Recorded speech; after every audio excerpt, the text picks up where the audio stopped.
Tayyip Erdoğan 300 aşkın iş adamı ve 6 bakanıyla son dönemde Türkiye'nin büyümede yarıştığı Çin'e çıkarma yaptı.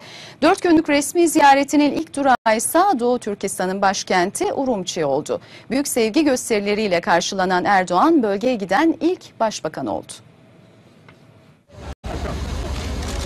İlk kez bir başbakan Doğu Türkistan'da. Eşi Emine Erdoğan, kızı Sümeyye Erdoğan ve kabine heyetiyle birlikte Çin'e adeta çıkarma yapan Başbakan Erdoğan'ın ilk durağı Doğu Türkistan'ın başkenti Urumçi oldu. Başbakan ve heyeti havaalanında yöresel kıyafetli gençler ve Uygur bölgesi valisi Nur Bekri tarafından karşılandı. Erdoğan ve beraberindekiler Urumçi gezisine ise ekonomik ve teknolojik kalkınma bölgesiyle başladı. Erdoğan önce yenilenebilir enerji firmasını ziyaret etti, işçilerle fotoğraf çektirdi.